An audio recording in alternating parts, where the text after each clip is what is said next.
Meu povo lindo, depois desta aula aí, com vários vídeos que nós vimos aí sobre postura, sobre cuidado, sobre produção do esterco a partir das fezes desses animais, nós vamos então para a nossa revisão pontuar, tá? Cada assunto que foi abordado dentro desta aula. Ok, nós tivemos aí, foi essa aula que a gente teve para a participação do Guilherme. Sim. Vamos ter outras participações, talvez não em vídeo, mas a gente vai mostrar aqui algumas produções de vocês, tá? A gente fica muito feliz em fazer isso. Mas joga lá no quadro diretor. Olha lá, essa aqui é a nossa aula 42.2, cotonicultura, sanidade e reprodução. Então, dentro desta aula, nós enfatizamos muito a questão da higiene do local dessas aves, da estabilidade da temperatura, da aeração, da ventilação nos galpões onde estão essas aves. Por quê? Porque apesar da rusticidade, elas estão sendo criadas. Então é você, querido conicultor, querido criador, que vai precisar manter a estabilidade desse ambiente numa adequação que essa rusticidade, esse potencial desses animais, do seu sistema imunológico, conseguirem reagir de forma natural. Eles têm como combater? Tem, mas você precisa criar esse ambiente propício para isso, tá bom? Então, elas não gostam de lugares frios, úmidos. Eles também são suscetíveis a problemas respiratórios, né? Como a corrente de ar aí, quando você não tem uma boa aeração. Você tem que ter a troca desse ar? Tem. Mas você precisa regular isso para que essa temperatura fique aí entre 20 e 30 graus Celsius, tá bom? Elas não gostam, não pode. Vocês viram no vídeo que o rapaz lá que cria tem umas lonas, né, laterais, para que não, quando vier a chuva, evitar que esses animais se molhem, óbvio, né? Não pode ser nada molhado aí, porque senão eles realmente podem adquirir aí, prejudicar o seu sistema imunológico, adquirir doenças respiratórias, tudo bem?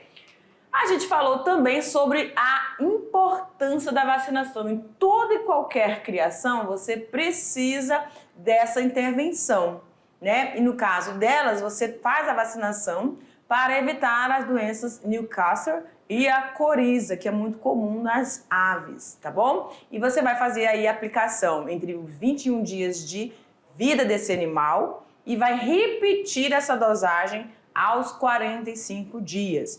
Essa vacina, assim como várias vacinas também utilizadas aí no nosso caso, ela é feita a partir de pedaços, né, de vírus que estão mortos, né, ou seja, ou atenuados. Eles não estão totalmente mortos, mas estão com uma atividade reduzida que não vai induzir a doença no seu organismo ou no organismo desses animais. E ela é a base de óleo, né? Fica então uma solução oleaginosa. E aí você tem a injeção disso, ela é injetada na região peitoral desses animais, tá bom? Sendo que tem esses 2 dias de aplicação, 2 dias não, esses 2 períodos de aplicação, aos 21 e aos 45 dias. Em relação ao manejo reprodutivo, vocês viram que esses animais, eles estão ali dentro de gaiolas. Essas gaiolas, eles vão ficar ali empoleiradinhos, né? Tem um lugar onde eles vão estar se alimentando e vão também estar depositando seus ovos. Uma ave em postura regular, ela põe aí, em média, 28 ovos ao mês.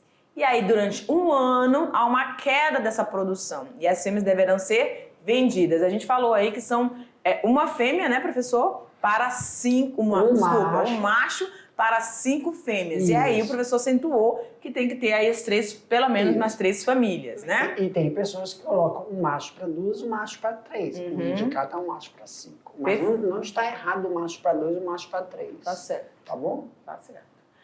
Introduzir aí no plantel, você precisa fazer a substituição dessas aves para que elas possam continuar o seu ciclo de produção. Então, em toda a criação é necessário, vem cá, prof, é necessário esse olhar do produtor, de quem está produzindo, porque aí você tem Eita, deu choque.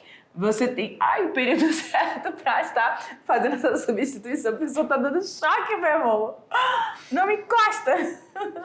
É isso aí, galera. Agora você vai, olha lá, vai ficar com a sua atividade. Joga aqui, diretor, o slide aqui. Aí, você vai ficar com a sua atividade e já já a gente vai retornar. Tchau.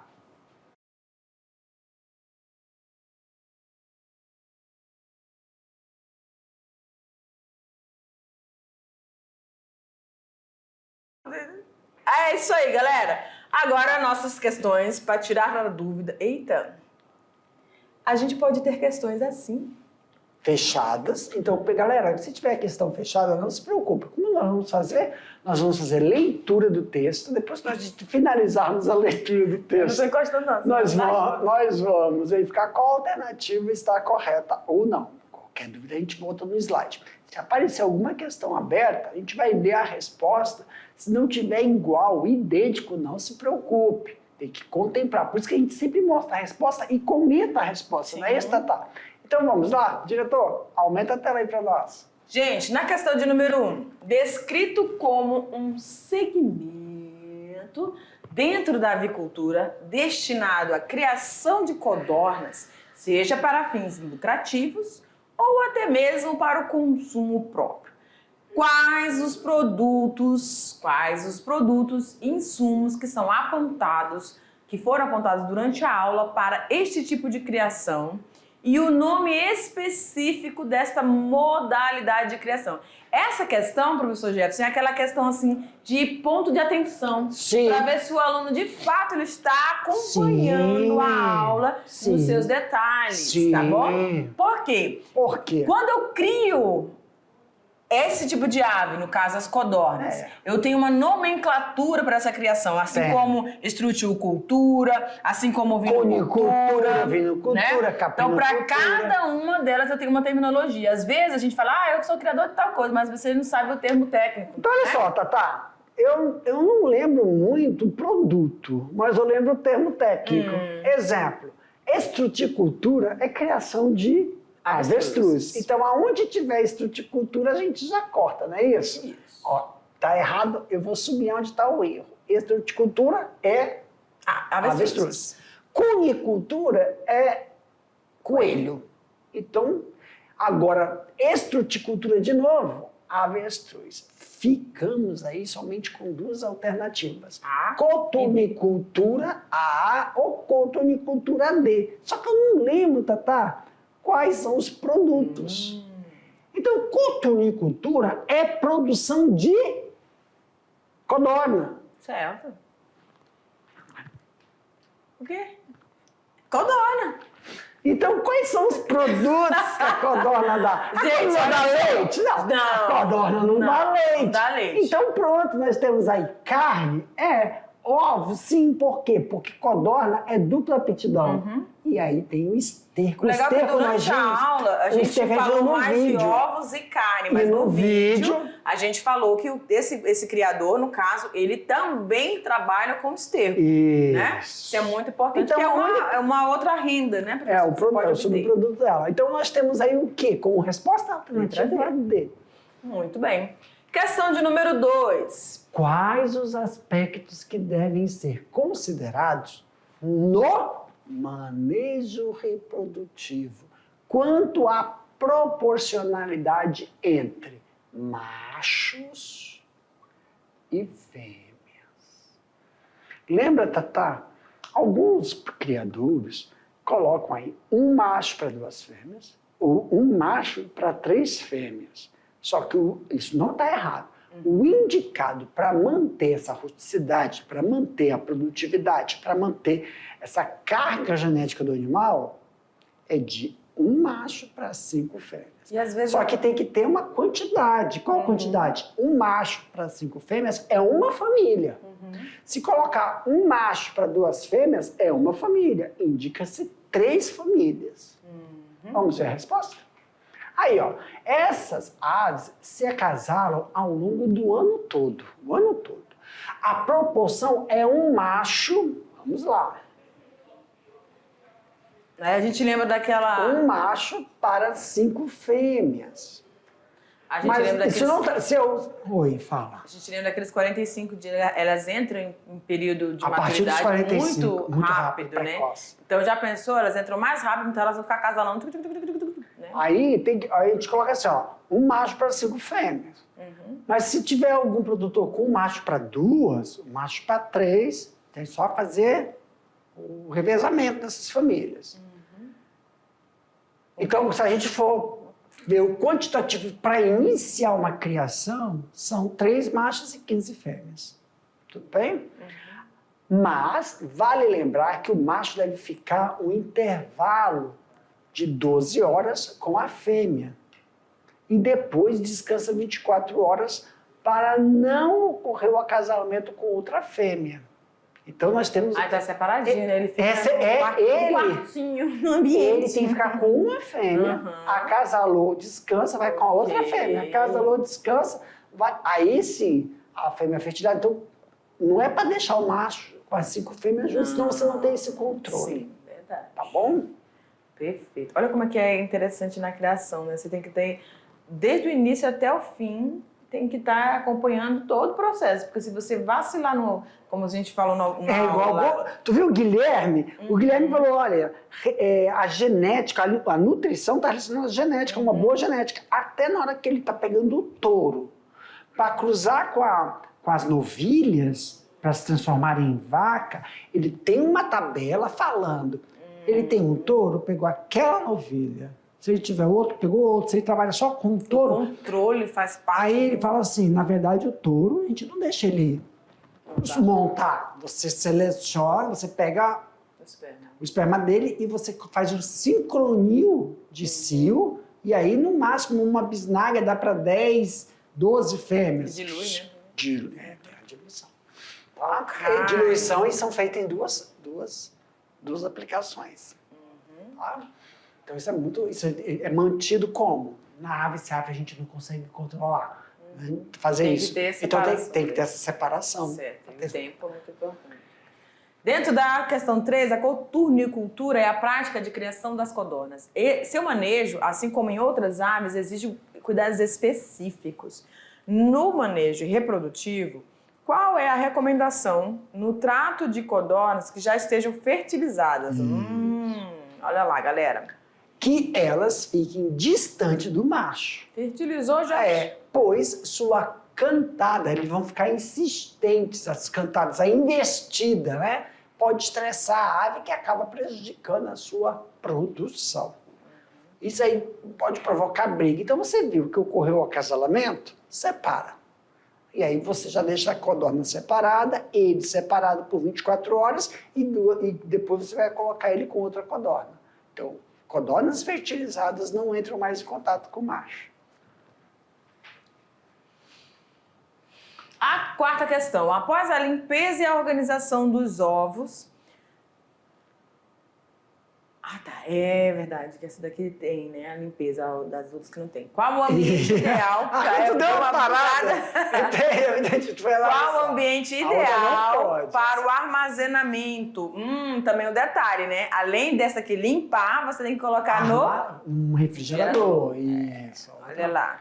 Os ovos devem ser armazenados a uma temperatura entre 10 a 16 graus, com uma umidade relativa, que pode ter uma variação de 70% a 80%, umidade relativa do ar no ambiente. Você fala, professor, durante a aula sobre a perecibilidade? Perecibilidade, que é tipo assim, ele tem uma menor perecibilidade, quer dizer,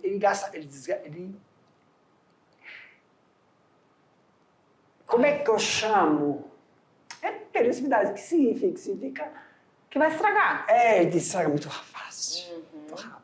Tem que colocar no refrigerador. O que eu estou querendo falar do cloreto de magnésio, não, cloreto de sódio, que armazena. Então, como é que chama isso? Chama de... perecibilidade mesmo. Então, ele imperecível, né? Pode contaminar fácil. Quem faz, então, o que eles fazem? Ou você cozinha logo o ovo, já faz compota do ovo, entendeu? Para poder vender. Você não vê ovo, você só vê no supermercado o ovo de codorna. Quando tu vê assim, é tudo cozido já. Você vai na feirinha, tá na cesta, aquele cestado tá cozido o ovo. Não. Boa! Quando tu vai em feirinha comprar ovo, não tá cru. Você vê que eles estão tudo cozidos na cestinha, com casca. Só no supermercado tu vê ele cru. Já lembrei. Já veio para vontade de comer, foi? Não, que eu lembrei disso, a gente não comentou. Eu comentei da feira, mas não falei. O pessoal podia ter pensado, na feira tá cru. Não, ele tá cozido. É pra tá, né? É pra tá. E... As aves... Quinta questão. As aves, assim como outros seres vivos, necessitam de cuidados para que doenças não os afetem, levando-os à morte. Necessita O mesmo. manejo alimentar é importante para este fim. Gente, aí é que abre parênteses, né? Nós, todo ser vivo, todo ser humano, alimentação, exercício, no caso do ser humano, alimentação, exercício e dormir. É o controle básico para você ter uma boa saúde, né? Chegar à maioridade, melhor idade. Bem, Velho. melhor idade bem. O que você está falando, esses animais, eles estão à sua, eu vou dizer assim, essa palavra, tá? À sua disposição. Por quê? Porque você tirou eles do ambiente e está criando. Então é você que tem que ter esse cuidado, esse rigor na higiene, de tudo que se relacionar a ele. Até mesmo no período, eles vão estar ali, eles têm um período para se reproduzir na natureza, eles vão lá, canto, o macho canta, tudo é tudo natural. Agora, na criação, não, porque você tem a sua... tem uma demanda, né? Então, vamos lá. O manejo alimentar é importante para este fim, mas há de se intervir com a aplicação de quê? Vacinas. Quais as recomendações quanto à aplicação da primeira e segunda dose da vacinação? Então, isso aqui é bem legal, porque eu acho que não sei se tem alternativa, mas dava para fazer uma alternativa aqui. Porque é aquele período, lembra? Tem um período para a primeira e tem um período para a segunda. Vamos ver. Ah, tá. A primeira dose deve ser administrada aos 21º dias de idade. Já a segunda dose, a 45 dias de idade, quando eles entram no processo de produção.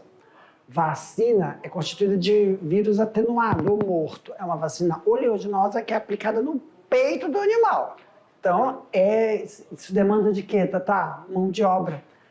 Pá, tem que pegar e fazer. Cada um. Tá? Diferente, pode mandar aqui, diretor, diferente da vacinação que a gente é feito a vermifugação, que é na água. Ração, não, né? desculpa, Na que é na ração. ração. Então fica mais fácil você realizar esse procedimento. Galerinha, terminando aqui a questão das nossas atividades, Tatá. Até logo, até breve. Beijão. Tchau, tchau.